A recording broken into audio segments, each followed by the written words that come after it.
Welcome to tonight's Avid Bookshop author event. My name is Rachel, and I'm Avid Bookshop's events director here in Athens, Georgia. We're so happy to virtually host Scott Creney and Brigette Adair Herron in celebration of the story of the B-52s, Neon Side of Town. Let me let someone into the waiting room. There he goes. We are going to celebrate this beautiful book, and we are going to have time for Q&A. So please put your questions in the chat. I'm going to help facilitate that. We want to have a conversation, and your questions and comments are very much needed in the chat. So I am going to turn things over to y'all, and I will pop back in a little bit. Cool. The story of the B-52s, Neon Side of Town. The book begins with a quote from Cindy Wilson. It says, "I think we are original in each of us and our personalities coming together. It was like alchemy, and it propelled us into the future for a long time to come." They began in 1976 as 5 friends playing music in the small college town of Athens, Georgia, looking for a way to have fun. Before they became the B-52s, Ricky Wilson, Cindy Wilson, Fred Schneider, Kate Pearson, and Keith Strickland were 5 smart, charismatic individuals who knew how to make an impression. One night, they decided to play some music together as an experiment, as a lark, and something incredible happened. Call it magic, call it chemistry, call it luck, but as the B-52s, they transformed into something larger than life. The band played a show at a friend's party, and the people there lost their minds. The size of the audiences continued to change over the years. The effect has somehow remained the same. The band encouraged people to believe in themselves. Subsequent Athens music scene is unimaginable without the B-52s. Their arrival in New York City in December of 1977 profoundly influenced the next several years of music and art to come out of that city. Critic Michael Azerrad wrote that listeners took the band's very existence as permission to break out of the mainstream music rut. From there, some of them broke out of mainstream ruts of all kinds. The B-52s made the world a brighter and more spectacular place. To borrow a line from their song Wig, everywhere they go has become the neon side of town. Neon is incandescent. Neon is modern and futuristic. Neon is maximum intensity. Neon is the quality of light produced by stars, and neon illuminates the illicit areas of cities around the world. Neon is rarely found on Earth. Neon produces an unmistakable reddish-orange light. Sometimes neon is purple. In Miami, neon is almost always pink, and often in the shape of a flamingo. Neon is a gas. Neon is a noble gas. T-Rex said life is a gas. Neon light became popular because it was impossible to ignore. Neon light has no stable compounds. And with the exception of that flamingo in Miami, the B-52s were all of these things. And because the band itself is unstable and always in flux, any attempt to define them in a single sentence or paragraph has fallen short of encompassing the totality of the B-52s. I'm going to read a bit from the chapter that covers one of my favorite albums, Bouncing Off the Satellites. "Ain't it a shame Bouncing Off the Satellites was received so poorly? For all the complaints about the stiffness of its sound, the album emits a beautiful shimmery quality, like a thin veil between one world and the next. Even if Ricky and Keith were the only ones who knew about the extent of Ricky's illness, everyone in the band knew something was wrong. The result is the most deeply emotional collection of music they had released to this point. The album opens with A Summer of Love and Girl from Ipanema Goes to Greenland, 2 of the most dazzling songs in the band's catalog. On the first, Cindy's waiting for the man downtown, just like Lou Reed did. Lou was waiting for hard drugs, but Cindy's waiting for orange popsicles and lemonade. That's not saying there's anything innocent about the song.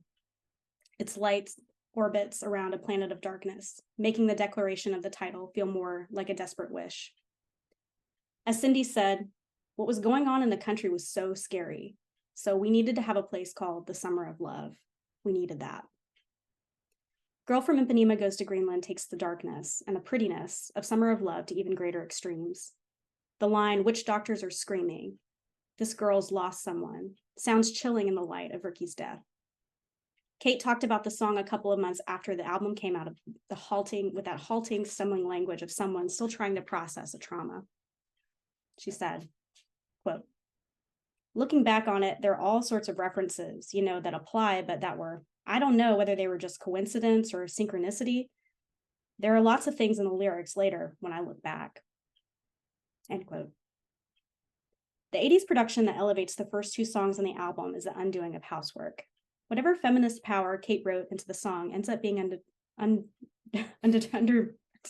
undermined by stiff late-night talk show sounding synth stabs and slap bass. Kate understood the politics of work and recognition all too well. As someone who played two instruments at once while singing across a range of octaves and dancing, Kate had been the hardest working musician in the B-52s. Housework remains a furiously smart plea for men to help with women's unpaid labor, not just by providing emotional support, but by doing the physical and material work as well. When she sings, "Someone to share dreams and wishes, someone to help me do the dishes," Kate defines her vision for equality through recognition and shared labor. Detour Through Your Mind is the fourth song on the album, and it marks Fred's first appearance on the album. He had now gone from being considered the band's front person to disappearing from albums for long stretches. Keith plays guitar on the track, and his solo at the 2-minute mark gives us a preview of his future style, all Rolling Stones riffs and bent notes. Perhaps inspired by Keith's tasty licks, Kate and Cindy add some woo-woo straight out of Sympathy for the Devil.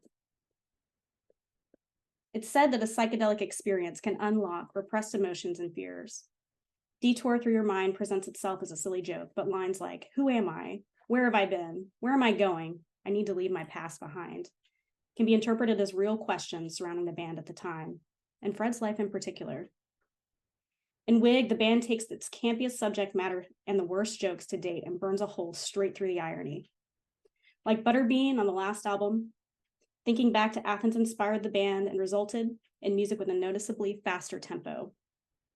It's the only song on the album that sounds free and uninhibited and totally in the moment. The Take It Higher section feels rooted in something far beyond silliness. It's so convincing and moving. It can feel like the song exists just to provide protective covering so the singers can tap into a rawness they weren't comfortable expressing directly. In the midst of all the struggle to make Bouncing Off the Satellites, Theme for the Nude Beach presents a vision of utopia. It's worth noting that the two most optimistic songs on the album, this one and Wig, feature all 5 band members working together. Ricky plays bass on the song, and even on a different instrument, it's easy to hear his rhythmic and melodic creativity.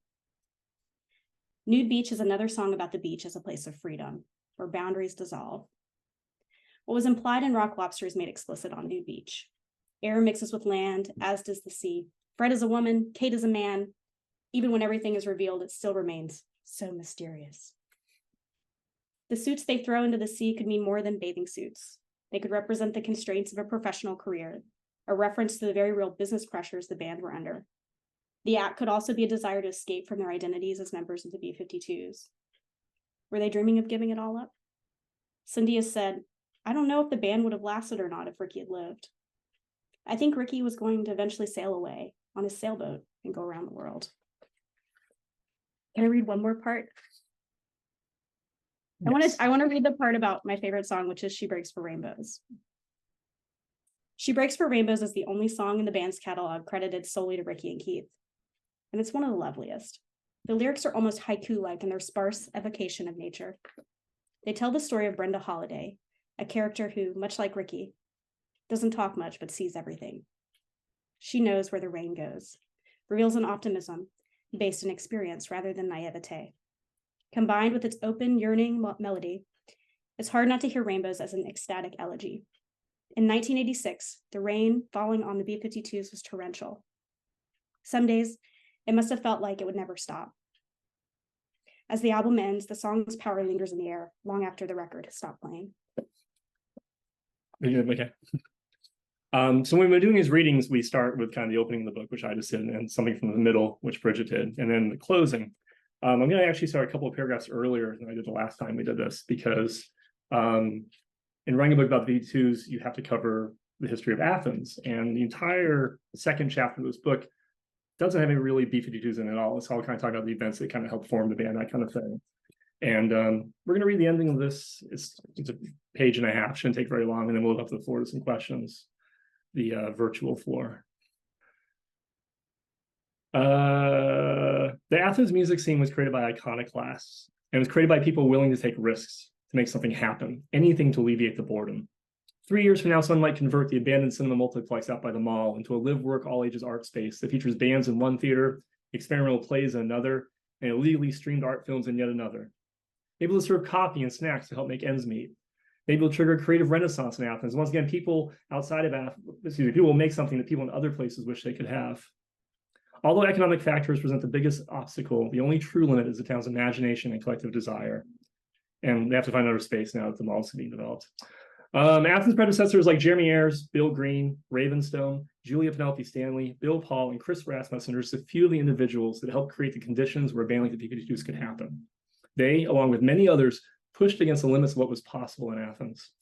The B-52s found inspiration in the courage of those around them, and in turn, they inspired courage in others. To honor the spirit of the B-52s and the legacy of Athens, one has to be willing to take risks, one has to be willing to provoke, and one has to be willing to dream the impossible. The aftershocks of the B-52s are still being felt today. The band has existed in various incarnations for over 40 years, and have managed to remain true to the values they began with, ideas about sex, gender, fluidity, collaboration, and fun. The B-52s have embarrassed themselves on occasion, who among us hasn't, but they've never embarrassed their fans. If you went out and got a B-52s tattoo, the band has never done anything to make you regret it. They never supported a right-wing politician or spouted racist ignorance from the stage. They never got arrested for being physically violent or sexually assaulting anyone. They never found Jesus or Satan. They have never trashed a hotel room or behaved like misogynist rock star pigs. They have managed to conduct themselves with a dignity that is almost unheard of for a band of their stature. Their story is something of a miracle. They have been both a great rock band as well as a great pop band. They have, despite their differences from mainstream culture, become a part of that culture. As individuals, the B-52 members grew up as outcasts. The Athens area natives particularly were born to a life of low expectations and a drab future. Together, they forged something that gave them access to a life beyond anything they possibly could have imagined. We can quibble about the Rock and Roll Hall of Fame and how lesser bands than the B-52s have been anointed with that honor. We can quibble about their critical reputation and how the discourse around the band doesn't do justice to their music. Ultimately, none of that matters. As the band enters its twilight years, its legacy is secure. The B-52s have shown a light for people to follow. They have served as a brightly colored beacon for anyone who feels different, anyone who might be labeled a weirdo. We have used the word neon for this book because it describes the example they have set for others and the incandescence they represent. At the heart of the B-52s' music is a love for being alive that verges on the radical. They have managed to wring joy out of the unlikeliest subjects: abandonment, nuclear fission, and death, to name just a few. In the face of unspeakable tragedy, they continue to imagine utopia in their songs. The empathy in their music is bottomless. The humanity is endless. Their music will outlive us all. That's how the book ends. You can still buy it, though. All right, so I guess we can open it up to questions. Rachel, however you want to moderate that. Yes, people, where are your questions? The chat is empty. So since you guys haven't put in questions, let me just start with one of mine. Where did this project begin? You know, tell me how you incubated this, because both of you are longtime Athenians, musicians, very involved, and I'd love to know just how this started. Yeah, so it started, when was that? What year? Oh God, the years. Our child was a baby. No one was a baby. 17 then? No, younger. Vanessa, we were at Vanessa Hay, singer for Pylon Reenactment Society, formerly singer of Pylon and Supercluster, asked us to write an article about our time in the Athens music scene for a website in Atlanta. We met Vanessa over coffee, and during the conversation, started talking about B-52s. Originally, I talked about how we felt that they weren't really given the critical respect and seen the way that we saw them.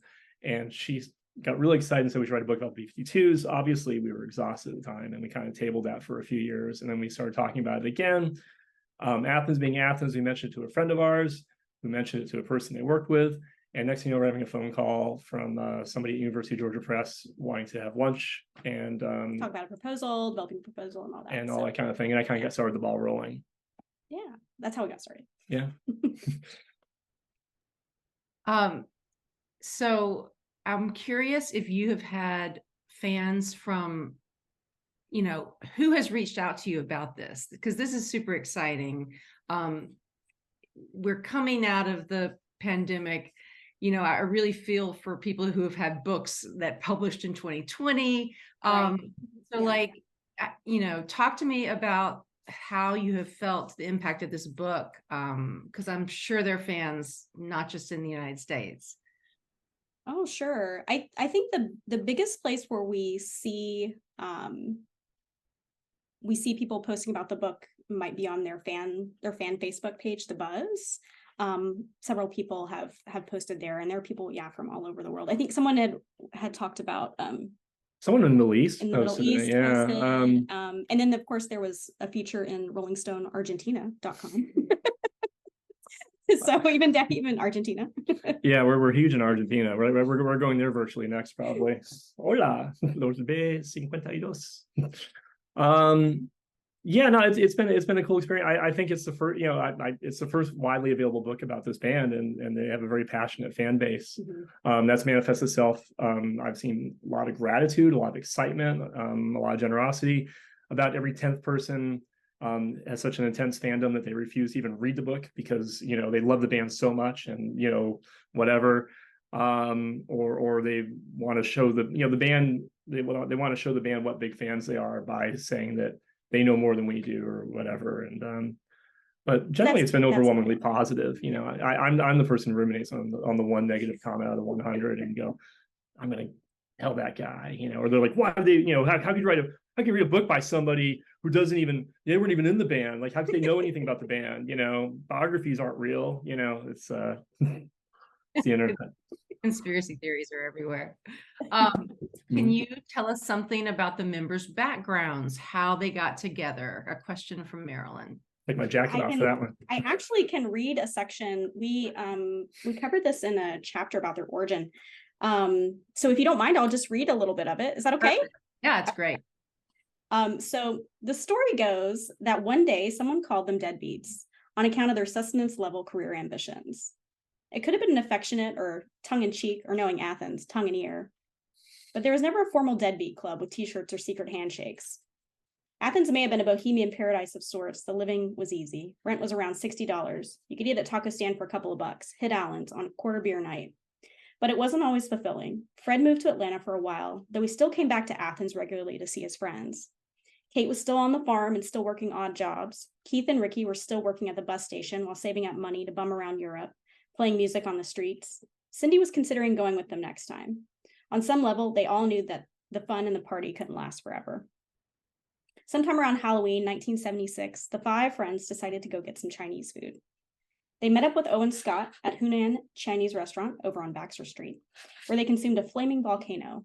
Less dramatic than it sounds, the flaming volcano is essentially a variation on the Scorpion Bowl. That is a large bowl of alcohol, rum, brandy, and sometimes gin, and fruit juice served with multiple straws for everyone to share. Afterwards, they all went back to Owen's place. A former Zambo flirt, his basement was filled with musical instruments, so they pulled them out and everyone started to jam, except for Owen, who went upstairs to catch up on his mail. Ricky and Keith drove the music while the others traded off vocals, and it clicked immediately. We had lots of great ideas. We were rolling on the floor and just laughing, said Cindy. It was just so much fun. We kind of knew something was going on. Something was happening. They wrote a song that night called Killer Bees. It would only last a few shows before being phased out, but Ricky's description of the song gives some idea of the creative energy that night. Quote, "It's about a bus being chased by killer bees," he explained in a 1980 Rolling Stone interview. "It runs off into the river and all the people get eaten by piranhas. And then the killer bees swarm into a theater where the people are watching a movie and they attack him." Ricky then added with a hint of mischief, "It's a true story." Yeah, I more prosaically, as far as backgrounds, I would say that Cindy and Ricky Wilson, brother and sister, are Athens natives. Keith Strickland was born in Comer and moved to Athens as a kid. They came through the public school system in Athens, Georgia. Fred was from New Jersey, came to UGA to study forestry, dropped out of college, became a writer, poet, artist. Kate Pearson was also from New Jersey. She got a degree in Boston University, was over in England for a while, and wanted to come back to America and be a hippie, live off the land, and came to Athens for that. So that's kind of how they all end up in Athens. They just kind of knew each other as people who doing bohemian things in bohemian towns. And then Fred, did you tell? I said Fred was from New Jersey and majored in forestry. That's right. That's right. So here's another question. Just started UGA, just began, I believe, yesterday. They're back in session. And what's the best B-52 songs that we can recommend to get these new freshmen? Sure. That's a great question. Such a good one. Jordan Steppe, how do you pronounce that last name? I would, well, how about I recommend one, you recommend Yeah. one as co-authors? Okay. For a bunch of horny 18-year-olds, I recommend Strobe Light because it's really horny and has lots of energy. And they might learn a thing or two if they listen to it. I'm shocked. I'm shocked. By my response or by the question? I'm kidding. I'm kidding. What would I recommend? You got one chance. I got one chance. I can't think of any. I can't follow up on yours. You took the cake. I saw it in the chat. I couldn't wait. While you were doing your thing, I was thinking about it. Yeah. I would say Mesopotamia is a great dance song. So that can be something people can dance to when It's a great song. When they're decompressing from all their schoolwork. The Flintstones theme song, because yeah, that's good too. Can y'all discuss how the art school influenced the band? I think you touched on this with your great interview with Gordon in the flagpole. We'd love to hear more about that. Sure. Interestingly enough, none of them attended the art school, but they were all there. We talked to instructors. We talked to Bill Paul, who was the curator of the museum at a time when the museum was located on North Campus.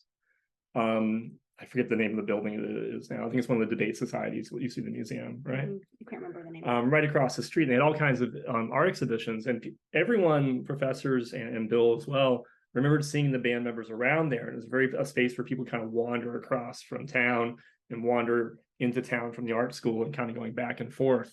The art school itself was very super creative and progressive. Lamar Dodd, to his everlasting credit, hired a lot of outsiders.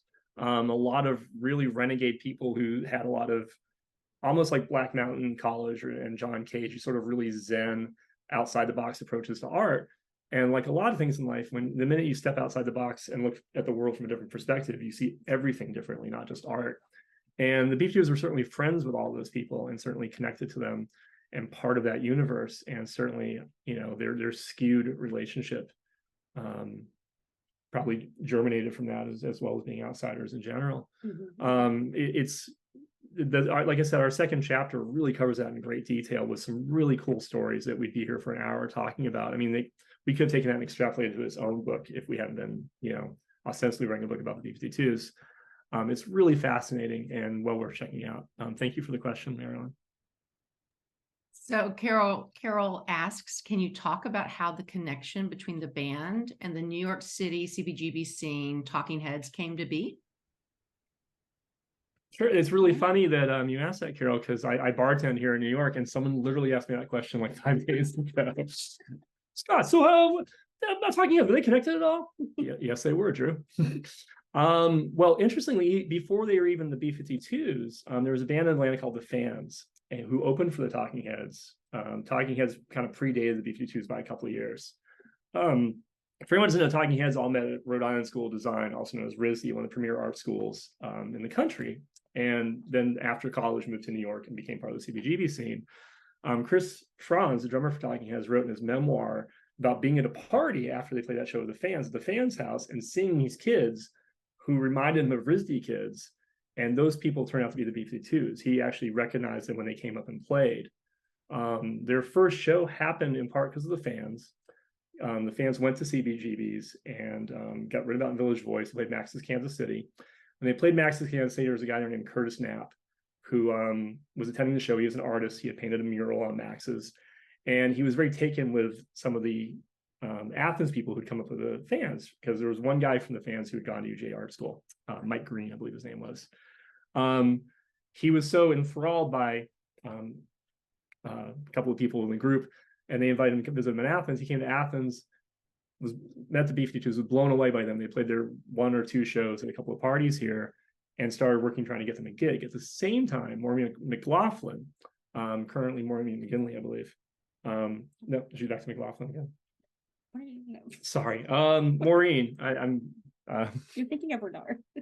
Yeah, I thought. Yeah, I'm sorry. I get Maureen McLaughlin. Yeah. Yeah, I knew I shouldn't try to do 2 questions in a row on 5 hours of sleep. Maureen was a UJ grad, lawyer, working in Atlanta. She was connected to a lot of people in New York, like John Cales, Patti Smith, their management, that kind of thing. And she helped get the fans their gig there. She was friends with the band. She was trying to get them gigs as well, and was their manager for the first year or so when they were up there. So when they finally went to Max's Kansas City to play the gig, the people in New York were really, really kind of blown away by this unusual band. People in New York think they have everything in New York, and when they see that there's something that they don't have, that someone's doing something creative, and they really respond to it in a very strong way. And so when the B-52s were invited back for a second show a couple months later, it was filled with critics. John Cale was there, other people as well, and that kind of got the ball rolling. People like Blondie became their friends. Talking Heads, when the band was looking for more maybe professional management than what they felt they were getting from Marine, rightly or wrongly, they ended up taking on Talking Heads manager as their own manager, and the bands were very, very closely related. On B-52's first tour, it was opening for Talking Heads in these sort of theater places, and then the following year, the B-52s went back and played those places themselves as headliners. Anything to add? Did I do good? Yeah, and Chris France talked about B-52s as reminding him of RISD kids, kids from like art school kids. So it's kind of interesting. They didn't go to art school, but they had their own art education just coming up in the Athens milieu. Another question? Let's see. Awesome. Thanks, Carol.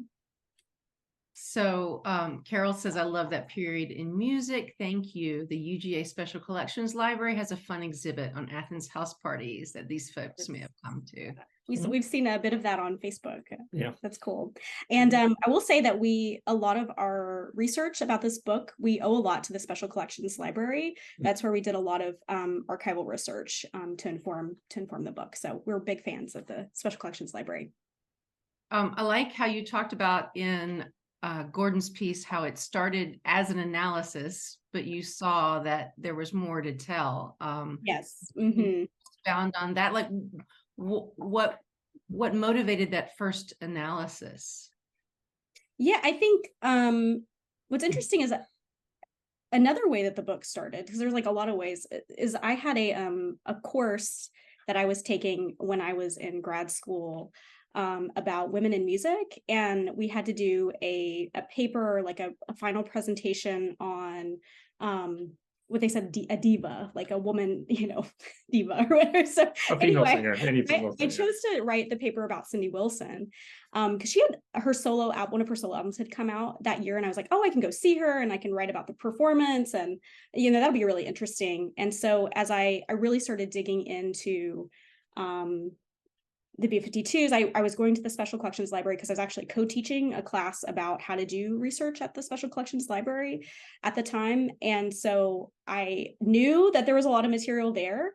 And as you start getting into things and you start unpacking more and more, it's like, wow, this is bigger. And so talking to Scott about it. And so we're always talking about the B-52s and different things. And I lost my train of thought, but I remember you doing that because I remember the conversation, and you were very upset and frustrated because a lot of the scholarly research didn't focus on Cindy or Kate. Just Cindy and Kate is like almost interchangeable identities, and we both were big enough fans and deep enough listeners to the music to be really bothered by that. Now, I mean, I think the book really came out of sort of wanting to change the narrative about the band, or being frustrated with the narratives out there, whether it be the band putting out, we're just a tacky dance band from Athens. Like, well, you're not just you're not even, or we're just the world's greatest party band. It's like, you're not just that. You're not just, I mean, you are a great party band. You are, there are all those things there, but there's so much other things going on.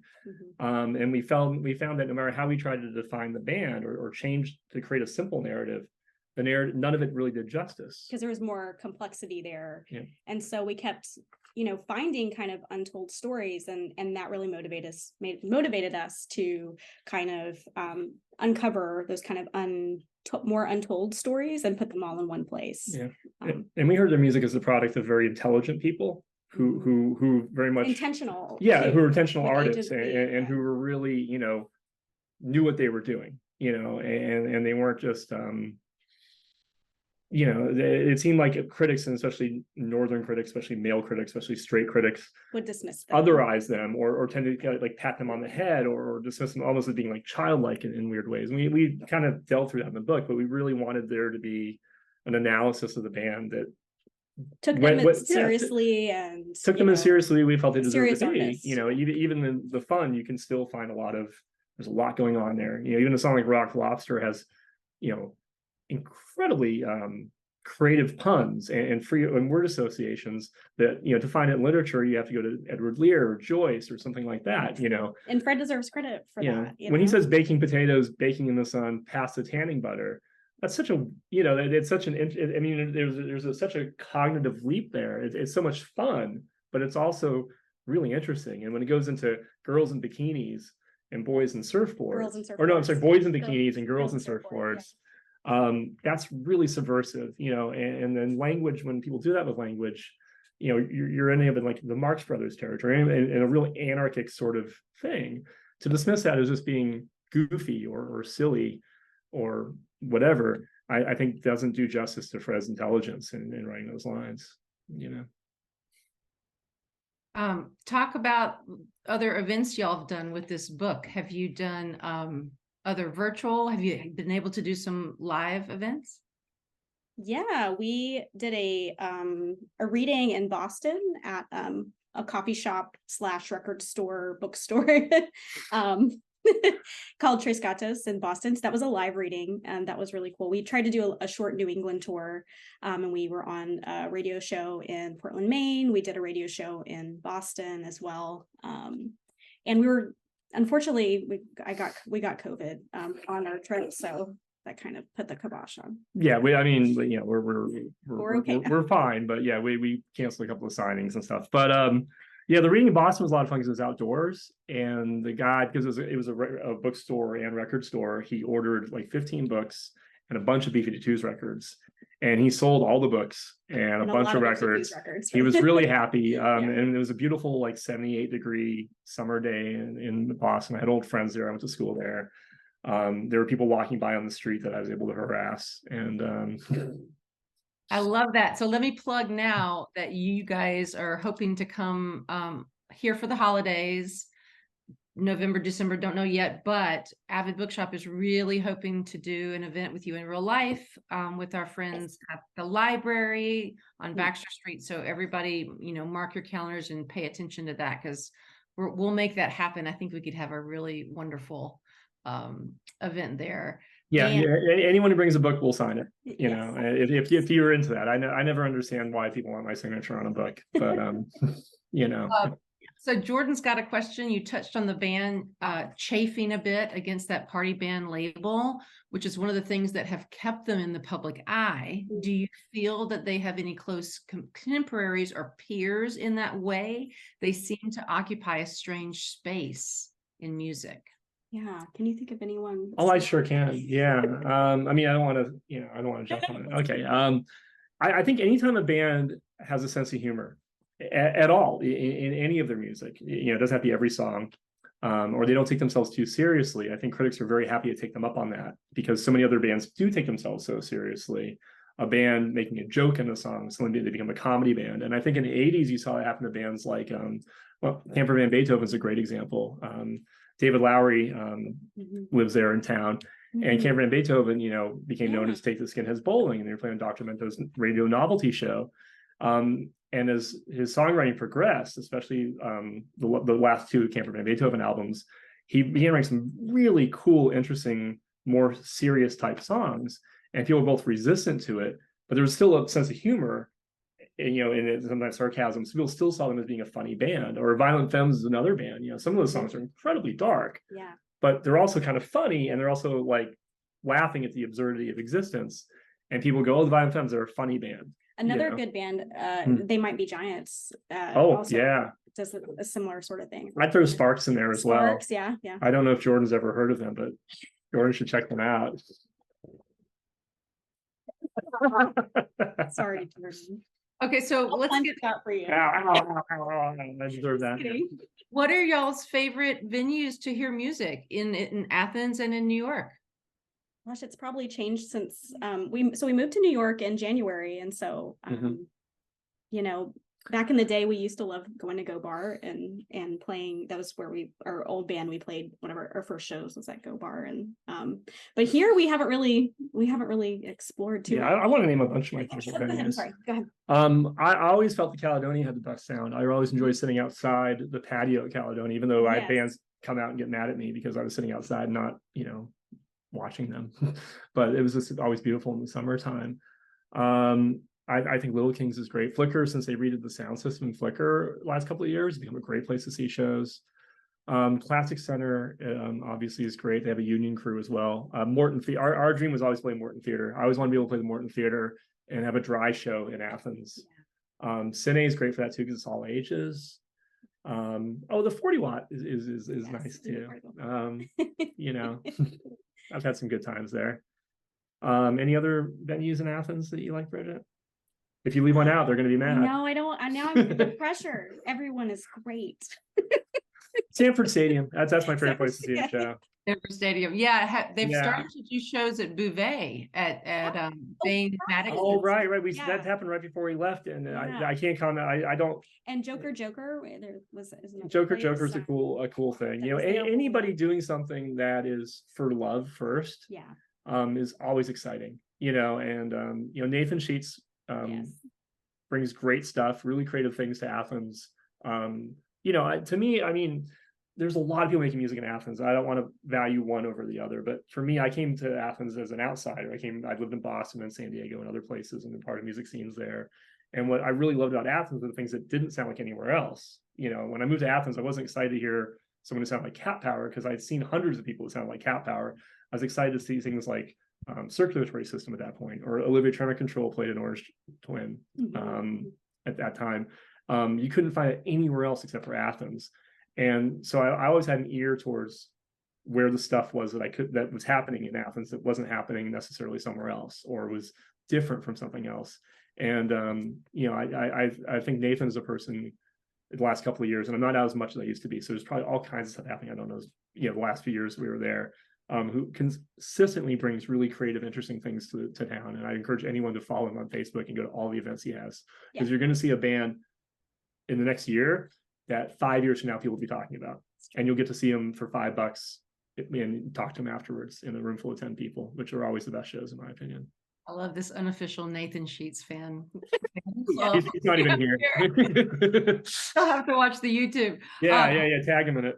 I will. Jeff has popped in to say, can you talk a little bit about your take on why so few new album songs have been released by the B-52s in the last few decades? That's a great question, Jeff. Well,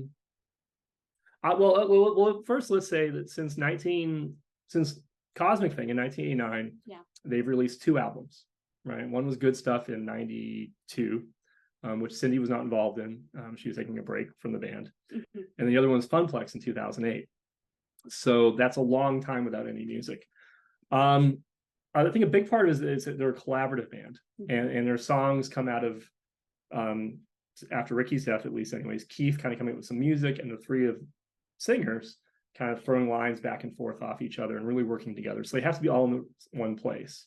It's not like Tom Petty, where Tom Petty can just knock out 12 songs on his acoustic guitar, bring the band in the studio and record them. Like they have to, it takes time. It takes them all being in the same spot. When Funplex came out in 2008, which was done for a variety of reasons, but one was because they were touring and seen as an oldies act at that point. They hadn't released new material in 15 years. They wanted like new songs to play, like they were getting kind of, you know, at least they talked about like feeling kind of bored. So they really wanted to do new material, and that's a great album. The album came out really well. So, I mean, when you think about a band that hadn't done an album in 15 years, that's doing a comeback album. It's really well done, and it got good reviews. It did well, but at that point, the music business, people were starting to buy fewer and fewer records, and the money they invest in the record, it basically broke even. And I don't know of all of them, but Fred certainly complained about it being like kind of a waste in a way because it didn't make any money. I think for a band that was established like that, it probably contributed more fans coming to the shows, and it may have actually created money in that end. But in terms of actual royalties versus expenses, it just wasn't seen as cost effective. And then Keith, who did the music, stepped away from the touring band probably about 10 years ago. Around time between our kid being born and COVID, time is just, sometime in the last 10 years, I could look it up in here, but no one wants to watch me read. I don't think. If you want to watch me read, put it in the comments. So Keith no longer toured with the band. So, it would require them either going to Florida or him being there. They all live in different spots. And I think it's just logistically not It might be feasible. hard to collaborate. I hope that answers the question, your question, Jeff. If you have a follow-up question, throw it in there. We're happy to keep riffing on it. Well, this is serving as a really great teaser for a holiday event. And so y'all think about what you want to do, because we want to invite everybody. And Nathan is really good about having a musical component. So how about B-52s karaoke? I love that. Oh, I love that. And Jordan's It'd be got interesting to see if Keith Bennett wanted to appear. I like the karaoke. Jordan says, what holiday song would you want the Bees to cover? Oh, that's a good question, Jordan. Ooh, I like how we're planning this event. Maybe All it's right. cold outside. I don't No, know. no. I feel like that could a good stuff era cover of that would be very I'm appropriate. sorry. I'm surprised they haven't actually. Okay, you go. No, it's a good. No, it's a great. Grandma got run over. I see. Yeah, Grandma got run over. No, you know what? Christmas wrapping by the B-50 by the Waitresses. Excellent. Actually, that is. And Tracy Wormworth, their current bass player, was the bass player in the Waitresses. You guys all know that song, Merry Christmas, Merry Christmas. But I'll miss this one this year. Perfect. They could bounce all the lines back and forth. Perfect. Yeah. Yeah. Thanks. That was a good question, Jordan. Thank you. Yeah, I think we need to start planning our outfits already. Yes, sounds good. It's a good idea. Just to let people know, because this will be on YouTube, we will have a bodyguard with us when we do the in-person event. The bodyguard is 9 years old, but they're very ferocious. So our kid was looking for a job to do on a book tour, and we decided they would be our bodyguard. And it was fun when we did because the Boston event was probably the biggest. There was probably like 30 people there or so. And I was like, how's everybody look? Are they, you think we're in any danger or anything? He's like, no, they're fine. They're all right. I've been checking, so. Family business. Yes. So you guys, if you're going somewhere for the holidays, or if you have a friend who has a birthday coming up, this is the book to grab. We have had a huge stack at Avid. We still have more. We're going to order more. Buy your book, bring it to the event at the library. You guys are awesome. Pros. So anything else y'all want to say? Oh yeah, there's good. There's color pictures. Generously donated by amazing photographers. So if you have a plethora of footnotes. And a plethora of footnotes. Yeah, that was in Gordon's interview, obviously. So a lot of fun footnotes there for you. It's a fun, it was a real fine line because in many ways it's a work of journalism. But they're a fun band. You don't want to be too serious, and there's little things throughout the thing to make it really fun for people. I think it's a really cool story, and I'm glad it's out there where people can find it all in one spot. I saw a question from Jeff about the B-53s. Yes, we are familiar with the B-53s, and we know some of the people that were in that band. Yes, cool. Yes, they know us as well. And some of them are quoted in this book at the end, in the last chapter. So. One of them is. One of them. Was Kay in that band too? Yeah. Okay. No, I'm sorry, Kay. Yeah. No, So just there are a lot of part of being writing about B-52s is you join their fan group on their Facebook page, and you get to, as it turns out, spend years and years seeing people post things. And I've seen many people post B-52s cover bands, and it's a labor of love, and that's cool. Funny enough, here in New York where we live now, the local newspaper had a readers poll, and we grabbed it. We just moved up here. We're like, oh, we got to see what all the cool stuff is. What's a cool Chinese restaurant, or what's the best Thai food, and what's the best local band? And the readers of the Long Island newspaper voted ZZ Top cover band as the best local band, which is how you're not in Athens anymore. So, and there's a venue here in town. You're like, oh, the Paramount, they get great shows, and it's literally like Coldplay cover band, U2 cover band, a lot of cover Pink bands. Floyd cover band. The Gin Blossoms are coming next month, which they're actually the real. There's like Gin Blossoms cover band. I'm like, no, it's actually the Gin Blossoms. So playing with Tonic, which I hope they play like a set together as the Gin and Tonic Blossoms, but we'll see. It's amazing. I don't know if that's intentional, but hopefully there will be a B-52s cover band that comes through, and maybe our next book will be about a B-52s cover band. That'd be kind of really yeah. So real quick, as we're closing, talk to me about your next book, because I know you probably have some ideas. I started a novel. I've been writing many things for many years, and for whatever reason, I can never get a novel published. I can get stuff like this published. I can get, music writing published. I can write an article about spending 24 hours on the racetrack on Atlanta Highway and get paid money to do that.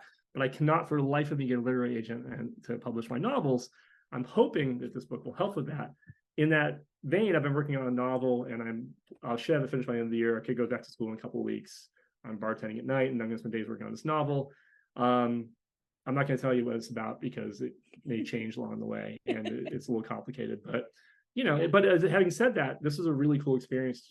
Basically, doing research, interviews, finding a story rather than creating a story.